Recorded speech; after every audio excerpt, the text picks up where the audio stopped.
What are those signs of consolidation that you've got your eye on? Yes, absolutely. So I think what markets were very worried about when you got Liberation Day was you had an unnatural correlation with the dollar and risk.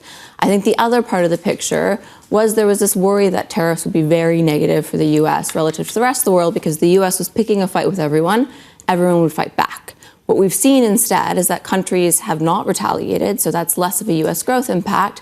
And if you think about what economies will be most under pressure from tariffs, it'll be your small, open, export-oriented economies. And Europe is not small, but it's very open. And so I think now we're having more of a normal correlation where tariffs are seen as more positive for the dollar than maybe previously. And you see good reason for that to continue? Yeah, I think so. I think part of it will be a reevaluation of what we're seeing from a growth perspective in the U.S. So I think we had a lot of front-loaded weakness in the dollar in the first half. That looks like it's hard to continue. I will also say there seems to be this asymmetric reaction function that we had in the first half where, dollar bad news was very bad for the dollar, whereas good news was not as good. And so stuff like fiscal, which could be taken as a negative in terms of deficit expansion, Section 899, or a positive in terms of the small growth impulse, was very much shaken on the negative side. But we haven't had some of those negatives feed through, right? The deficit expansion isn't as bad as we thought it would be. Section 899 has been removed. But because we had that weakness, you've had some kind of premium priced in. So there's room for that to come off as problematic policies have come off. We dealt with trade. Now let's deal with Fed independence, right? It's sort of a whack-a-mole, which issue are we actually talking about when we talk about the dollar versus the euro? Is the level that we're looking at, 116 on the euro-dollar cross, including the potential for a Fed that is disproportionately dovish in response to some of the jawboning from the president? Yeah, I think there's definitely some kind of a premium priced in terms of a removal of Powell as Fed chair. That's certainly not. I think we saw that clearly in the market reaction function last week, where you saw a strong dollar sell-off when there was a high risk of that. What I would say is, it's clearly unambiguously dollar negative, right? It means that the risk is you have inflation de-anchoring.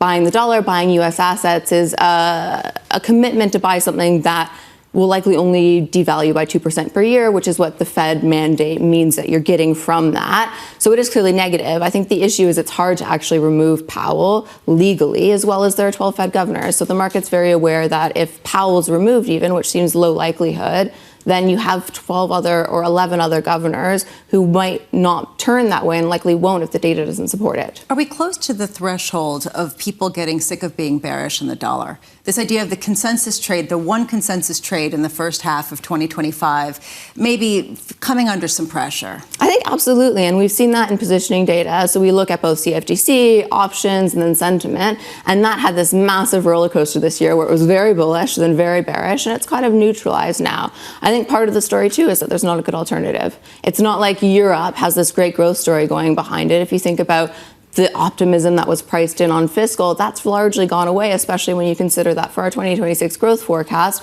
the negatives you get from tariffs for growth are much more negative than the positives you get from fiscal. So what is it capped as? What's the level it's capped at when it comes to euro dollar? Yeah, in euro dollar, I think, 120 is the max you can get. Obviously, we're quite a ways from there. But in our outlook, we looked at kind of how you get there.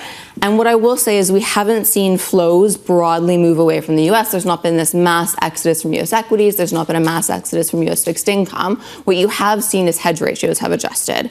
And we've undone quite a lot of that hedge ratio downward trend that you got when the Fed was hiking. And you could certainly have that hedge ratio adjust higher to the detriment of the dollar versus the euro and towards 120.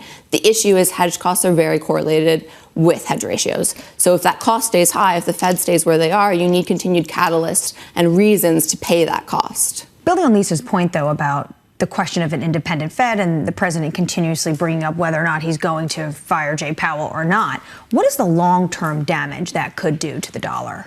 Yeah, I think the worry is around the institution, whether or not you get erosion there. And we've definitely seen this not just with threats to the Fed's independence. I think this was also part of the Liberation Day dollar sell-off. I think the hope is that overall, when you're thinking about policies from the U.S. administration, they're thinking about growth positive policies. And so that would be more positive for the dollar. But certainly it brings up questions that we haven't been thinking about previously. That means that maybe at the margin, you get this de-dollarization, which I think the case is still very out in the long term as to whether or not investors will broadly turn away at the margin from the U.S. ECB on hold this week? Yes, I mean, I think that's pretty well expected. I think the question from here is whether you get further easing, and I'd highlight that you're going to see inflation divergence between the U.S. and Europe, certainly. So the U.S. has a price level adjustment at a minimum from tariffs. You also have tighter immigration, and you have the dollar decline in the first half will be an inflationary boost too. On the other side, you have weaker currencies in the Eurozone. Oil prices are much lower. You've got this oversupply from China that needs somewhere to find or some home to find, and you also have a euro that's much stronger, which is disinflationary on top of weighing on exports. So you could see more cuts, certainly.